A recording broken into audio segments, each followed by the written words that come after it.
Morning my dear friends, welcome back to my another vlog. ਹੋਰ ਸਾਰੇ ਕਿੱਦਾਂ ਚੰਗੇ? चलो ਤੁਸੀਂ ਚੰਗੇ ਤਾਂ ਅਸੀਂ बहुत ही चंगे। और उम्मीद करती हूँ कि आप सभी अपने अपने घरों में स्वस्थ और खुशहाल और मस्त होंगे।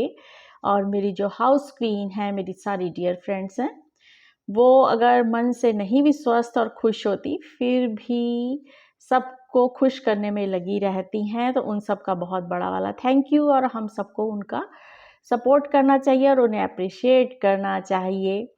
तो यहाँ आप सभी का आपके अपने चैनल मॉम्स गपशप में स्वागत है। तो चलिए अब हम स्टार्ट करते हैं। यहाँ मॉर्निंग का टाइम है और सभी अब उठ गए हैं। उसके बाद मैं अब बेड क्लीन कर रही हूँ। और जैसा कि मैंने आपको बताया ही था कि ये डार्क कलर का बेड है, तो मुझे इसकी रेगुलर डस्टिंग करनी भी पड़ती है। और थोड़ा सा वाइट फर्नीचर होता है तो उसका चाहे एक दिन आप स्किप भी कर लो, क्योंकि आपके पास डेली इतना टाइम नहीं होता कि आप तीन बेड क्लीन कर पाएँ एकदम से। तो वैसे हमारे इधर बहुत ज़्यादा डस्ट आती है, इसलिए मुझे ये ख़ास चीज़ें तो क्लीन करनी ही पड़ती हैं। और ये सब चीज़ें, बेड क्लीन करना, डस्टिंग करना, सामान को समेटना, घर को ऑर्गेनाइज़ करना, ये सब हम लोगों का डेली रूटीन का, मॉर्निंग का डेली रूटीन काम है। तो अब मैंने यहाँ करना है ड्रेसिंग टेबल भी साफ़, क्योंकि 1-2 दिन हो गए किसी वजह से यहाँ मैं हाथ नहीं लगा पाई थी। और ये भी कोक कलर का है, इसके कारण भी यहाँ पे काफ़ी डस्ट सी लगने लग जाती है और ये फैल भी जाता है, क्योंकि यहाँ पर सभी ने रेडी होना होता है। तो अब यहाँ मैं सोच रही हूँ कि इसकी जो ये स्पेस है, यहाँ पे मैं कुछ लगा के इसको कवर कर दूँ। उसके बाद मैं अब यहाँ पर आ गई हूँ टेबल क्लीन करने के लिए, क्योंकि कोई ना कोई गेस्ट रोज़ आता ही है, तो उससे फिर अच्छा नहीं लगता कि ज़रा सी भी कोई डस्ट हो। तो नाश्ता निपटाने के बाद ये वाला काम सबसे पहले ज़रूरी हो जाता है कि हम लोगों को जो डेली रूटीन की क्लीनिंग है वो करनी ही पड़ती है। और ख़ास मेन जगह पे अगर एक्स्ट्रा टाइम होता है किसी वजह से तो हम और डीप क्लीनिंग कर सकते हैं, पर फ़िलहाल तो अभी हमें इतनी ही करनी पड़ती है।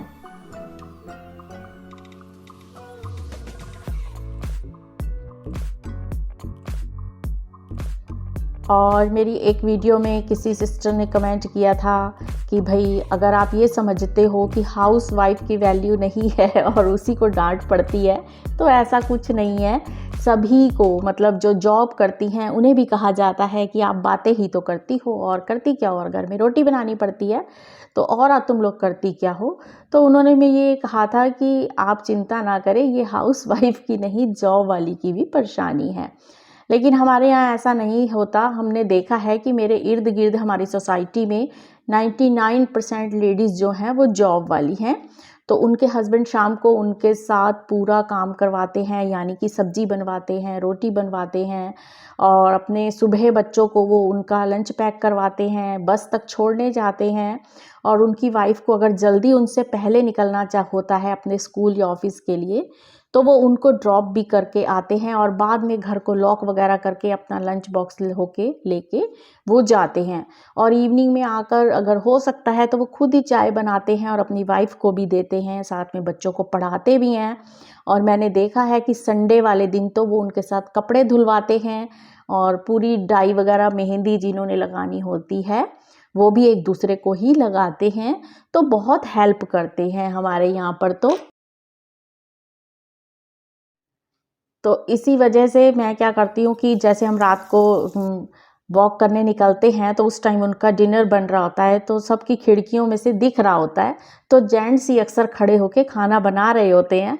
तो मैं अपने हस्बैंड से कभी कभी मजाक में कह देती हूँ, देखो ना कि वो लोग अपनी वाइफ की सारी हेल्प करते हैं, आप तो कभी भी नहीं करते हो। तो कहते हैं कि उनकी तरफ से तू आंखें बंद कर लिया कर, हम बिजनेसमैन हैं, वो जॉब वाले हैं, उनकी रूटीन और है और हमारी रूटीन और है, इसलिए तू उनको मत देखा कर, जो हम हैं वही रहेंगे, चाहे तुम कुछ भी कर लो। तो यहाँ मैंने बना दी है आलू परवल की सब्जी, और मैंने यहाँ मिर्चों की पेस्ट बना ली थी और फ़ौरन ही मैंने इसको जार को धो के रख लिया है। इससे एक तो इसमें गंदगी नहीं जमती और दूसरा इसको जंग नहीं लगता, दूसरा इसमें स्मेल नहीं आती और इनकी लाइफ बढ़ जाती है। इसीलिए मैं कोशिश करती हूँ कि इन छोटी छोटी चीज़ों का ध्यान रखूँ, जिससे कि मेरे घर में सफाई भी बनी रहे और चीज़ें मेंटेन हों, घर बिल्कुल मैसी मैसी सा ना लगे और हर टाइम मेरा घर साफ़ सुथरा लगे। और सब्ज़ी मैंने ढक दी है बनने के लिए। इधर मैं यहाँ आटा भी लगा लूँगी। और साथ में मैं बात कर रही थी कि जॉब वाली लेडीज़ अगर घर आती हैं तो उनके हस्बैंड को या उनके बच्चों को ज़रूर उनकी हेल्प करनी चाहिए, क्योंकि लेडीज़ पर काफ़ी प्रेशर पड़ जाता है फिर काम का भी और घर का भी। और मैं उन सभी लेडीज़ को सैल्यूट करती हूँ और अप्रिशिएट करती हूँ जो कि घर बार और जॉब बहुत अच्छे ढंग से संभाल रही हैं। ऐसे नहीं कहा जाता कि मातृशक्ति जिंदाबाद। कहा जाता है कि भगवान के बाद अगर दूसरा नाम आता है तो वो लेडीज़ का ही आता है, औरत का ही आता है। वाकई मैंने देखा है कि औरत जितना सहन कर सकती है वो भगवान के बाद दूसरा रूप है, और वो काफ़ी सहन करती है जब तक उसका लिमिट से क्रॉस ना हो जाए। तो यहाँ मैं अब कर रही हूँ लंच की तैयारी, और क्योंकि हस्बैंड ने जल्दी जाना है आज शॉप पर, तो मैं उनको फटाफट अब लंच की तैयारी कर रही हूँ। सलाद काट लिया है, लस्सी बना ली है, और आलू परवल की सब्ज़ी भी तैयार हो गई है। बस अब फुलके गरम गरम सेकूँगी। इधर वो नहा के तैयार हो गए हैं तो उनको मैं लंच दे दूँगी। काम अगर हमने जल्दी निपटाना होता है और घर को भी साफ़ रखना होता है तो हमें ज़रूरत होती है कि हम जो भी काम कर रहे हों उसके साथ साथ जितने भी हमारे बर्तन होते हैं उसी टाइम हम समेट लें, या जो छोटे मोटे किचन के टॉवल वगैरह होते हैं वो उसी टाइम धो लें। तो हमारा घर साफ़ सुथरा बिल्कुल बना रहता है, टाइम की सेविंग भी होती है और आप पर टेंशन भी नहीं होती कि घर में कभी कोई आ जाए तो घर फैला हुआ हो या जिस बर्तन की ज़रूरत हो वो धुला ना पड़ा हो। तो मैं कुछ इस तरीके से ये सब काम साथ साथ करती रहती हूँ। तो इस तरीके से मेरा घर थोड़ा सा मेंटेन रहता है, बहुत ही ऑर्गेनाइज रहता है ये तो मैं नहीं कहूँगी, क्योंकि हमारे घर घर हैं, कोई शोरूम नहीं है, और घरों को घर ही बना के रखना चाहिए ना कि शोरूम। तो बस इसको अब मैं किचन टॉवल से ढक के रख दूँगी। एक तो ये सूख जाएगा, दूसरा इसके ऊपर कोई चींटा कीड़ा नहीं आएगा। तो यहाँ मैंने जो आटा लगाने के टाइम बर्तन और ये कपड़ा यूज़ किया था इसको भी मैं धो के फ़ौरन अभी सूखने के लिए डाल दूँगी। और रात को मुझे नींद नहीं आ रही थी तो मैंने 1 डेढ़ बज गया था, मुझे नींद नहीं आ रही थी, पता नहीं क्या हो गया था मुझे। तो मुझे आखिर हार के नींद की गोली लेनी पड़ी, और नींद की गोली लेने के बाद फिर आज थोड़ा-सा मैं लेट हो गई हूँ उठने के लिए।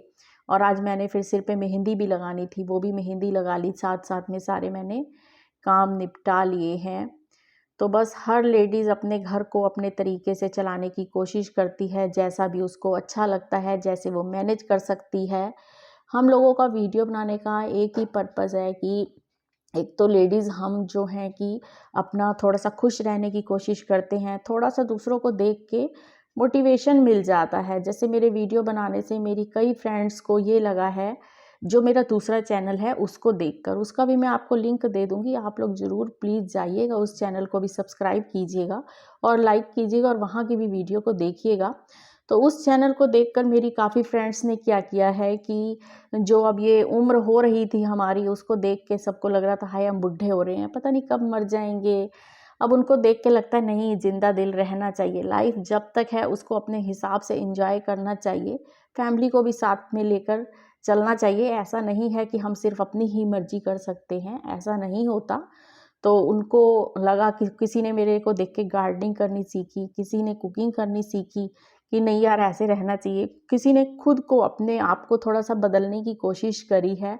तो मेरे फ्रेंड सर्कल में काफ़ी चेंजेस आए हैं, जो भी मेरी फ्रेंड्स हैं उनको देख-देख कर, मुझे देख-देख कर किसी को काम करने का जज़्बा मिलता है। हम भी लोगों की वीडियोस जब देखते हैं तो हमें भी अच्छा लगता है, हमें भी और काम करने का मोटिवेशन मिलता है। तो बस इन छोटी-छोटी आदतों का ध्यान रखेंगे तो हमारा घर साफ़ सुथरा रहेगा, मैनेज रहेगा, टाइम की बचत होगी। तो बस इसी के साथ मैं करती हूँ वीडियो का एंड। फिर मिलूँगी आपको एक नई वीडियो के साथ। तब तक तुसी आपदा ख्याल रखिया जे, मैं आपदा ख्याल रखांगी, बाकी सारियां दा रब रखा। और इंस्टाग्राम पे फॉलो ज़रूर कीजिएगा, लिंक मैं दे दूँगी और अदर चैनल का लिंक भी मैं डिस्क्रिप्शन बॉक्स में डाल दूँगी, प्लीज़ जाके चेक ज़रूर कीजिएगा। Thanks for watching.